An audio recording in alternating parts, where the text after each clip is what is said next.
She loved her quilting. We used to talk at one stage about opening our own little shop, materials and things. Anyways. This is all that remains of the home where Mary Norris's sister lived for 30 years. Soon, Diane Smith's house will be knocked down. The last bit of her. She's definitely not coming back when her house goes. It's the last. While it's still here, we can come and have a look through and remember. So when it goes, it'll hurt. Yeah.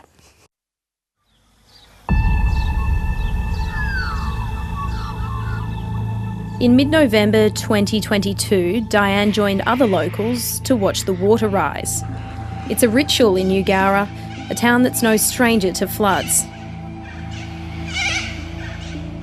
In the past, we've had a barbecue and, we'll all have a beer and, you'd watch the water come up, you watch it go down. But this time people were running for their lives.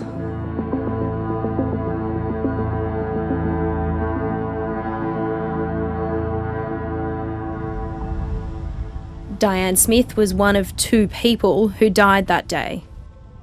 I just can't fathom that she's not coming back. It just feels like she's just busy somewhere. I'll catch up with her. Everything's all the pictures are all washed off and stuck together and mouldy, and there's nothing of them. Broken. It's a grief shared by Sharon Radwick, who lost her elderly father, Les Vujek. His dad when he got married.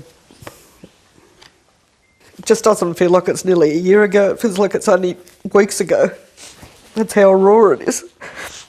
It just doesn't seem to get any better.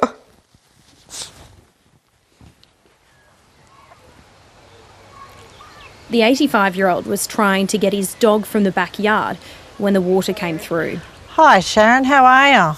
Les's neighbour Anne South was the last to see him.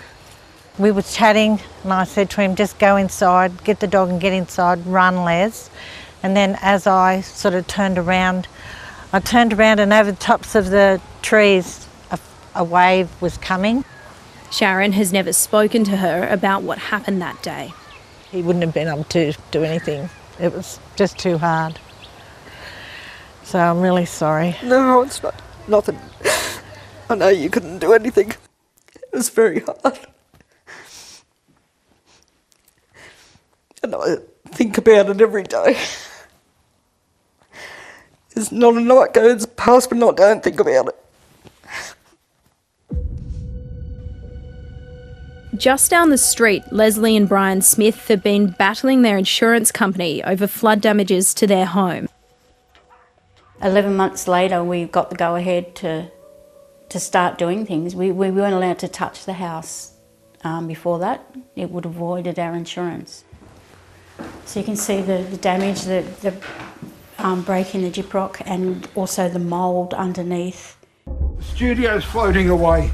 Very few in town had flood insurance, but Leslie and Brian did.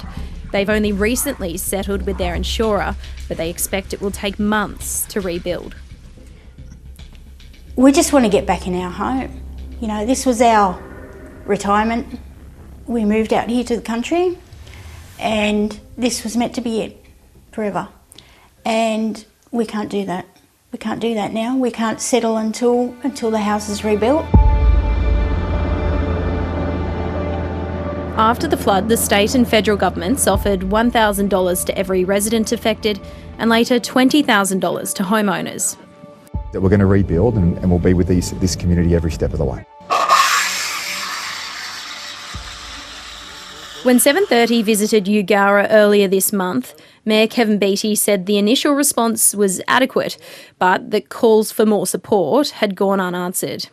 We haven't had the response that we saw up at the Northern Rivers, and don't get me wrong, we're not begrudging the fact that they were given it. They were devastated in their flooding events as well, and a lot of damage, a lot of loss of property. But all we ask for is equality.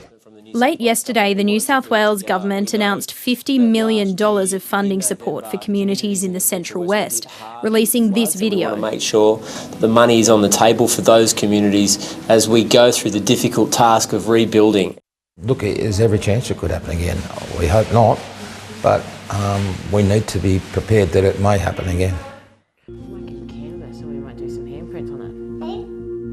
That fear makes it even harder for the scars to heal.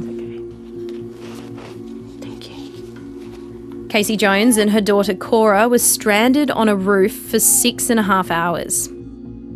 It's tough.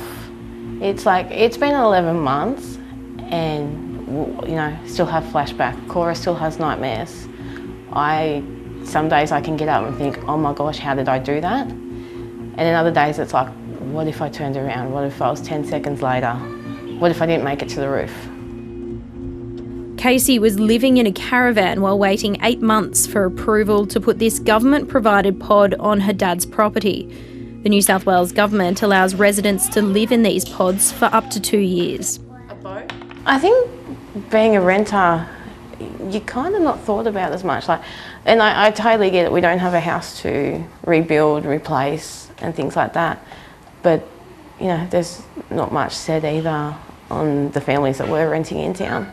I think a lot of people watching this would ask, why would you want to stay in a place that has caused you and your daughter trauma? Yeah. It's still safe. It's the people, the community. You know, there's no one that wouldn't, you know, if I said walk down there, I just need a hug. There's no one that wouldn't drop what they needed and just wrap their arms around you.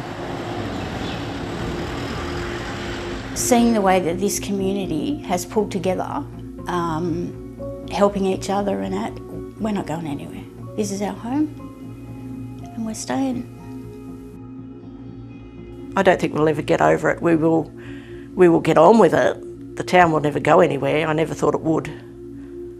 But I think it stays with you, yeah. This was traumatic.